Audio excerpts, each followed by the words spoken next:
Hi, I'm Teresa Graham-Brett from Parenting for Social Change, and thanks for joining me in video number 3 of my 4-part series.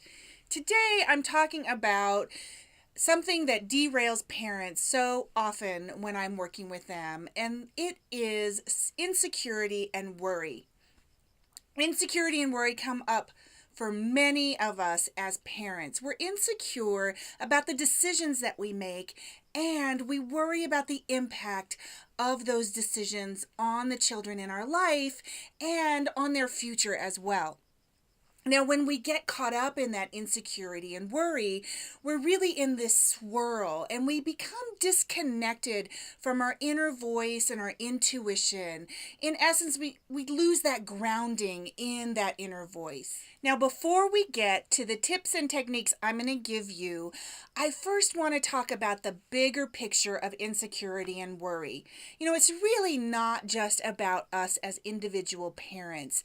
It comes from our experiences as children and the ways in which our culture and our society really focus on the behaviors of children and this fundamental stereotype or belief that children must have adults who use pressure, power, and control in order to motivate them to learn, to be polite, to become sociable, and to get along with others.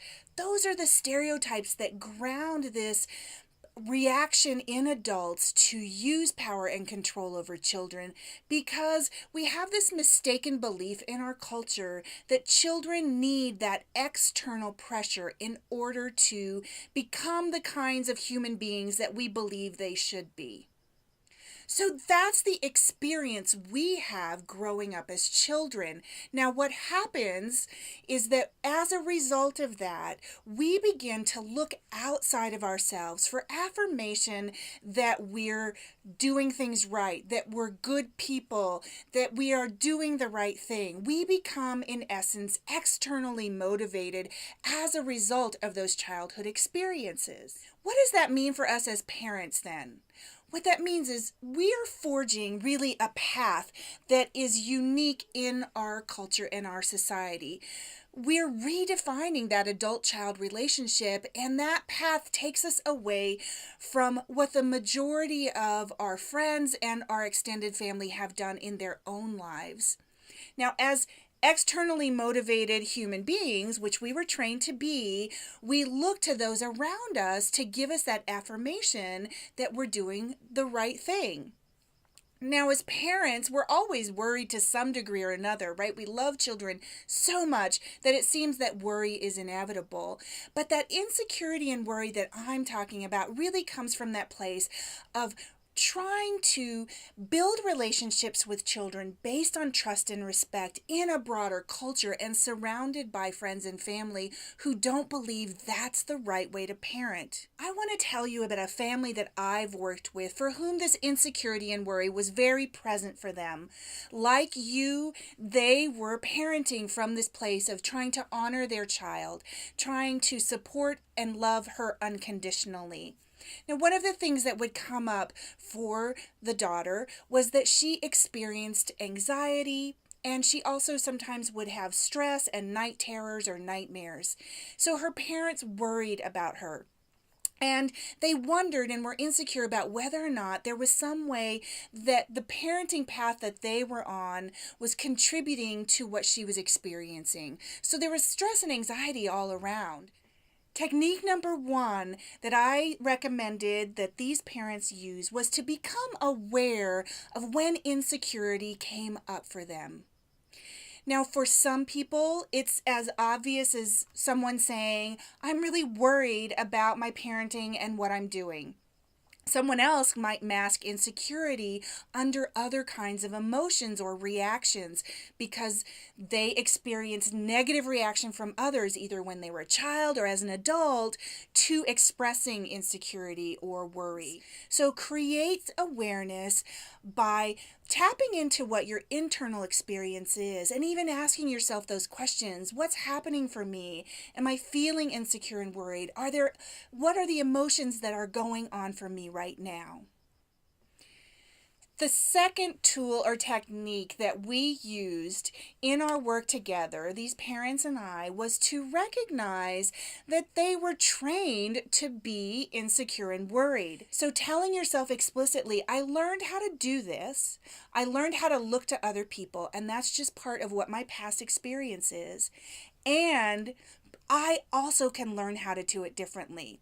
You were smart enough to learn the old way of doing it, and you can unlearn that and learn new ways. So when you recognize that it was just training, that it's not some character flaw that you're insecure or worried, that it doesn't mean something more than this is what I learned, then you can begin the process of unlearning that and integrating new ideas and thoughts into the process that you have as a parent. I love this next technique, number 3. So often in our culture, we are not given permission to not know what to do. If you think about what it was like to be a child in school, what it's like to be at work, we're supposed to know the answers. What happens is when we're on this parenting path that is very different, that we have not been on before because it wasn't our personal experience as children, and our society and our culture doesn't necessarily support it either, is that we really are in this state of not always knowing what to do. And yet that state of not knowing really is incredibly powerful. So let's say you're in the moment. These parents were in the moment with their daughter, and she's had night terrors. They're with her. They don't know what to do. They're feeling insecure and worried about it. And in that moment, if you are able to take that breath in and pause and explicitly say to yourself, Teresa, you do not have to know what to do in this moment. It's okay to not know.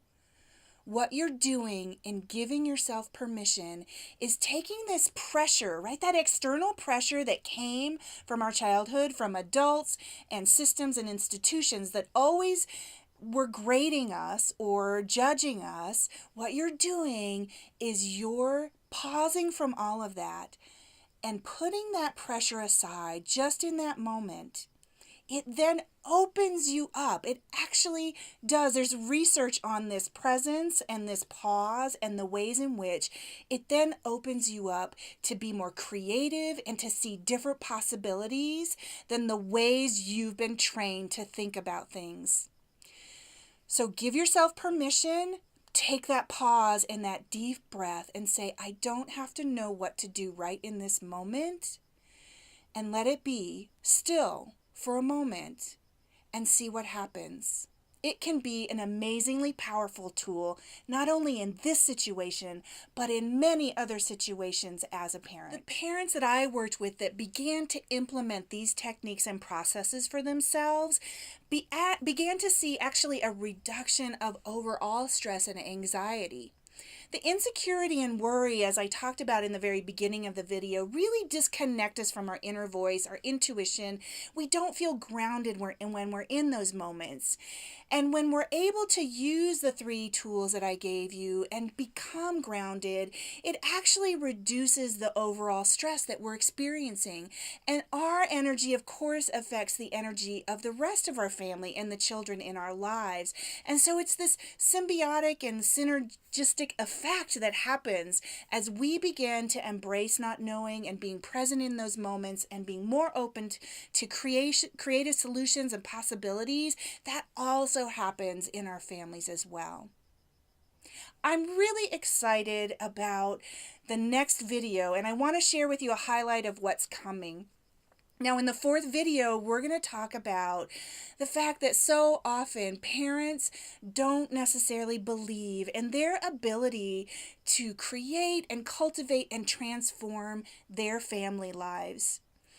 But I know that you have that ability within you, and I want you to be able to see the possibility within yourself in the relationships that you have with the children in your life. And before we sign off, though, I want to make sure that you go below and you leave me comments. I'd love to hear your thoughts about what we talked about today about insecurity and worry and what that brought up for you. I want to thank you so much for being willing to reflect on your experiences as a parent.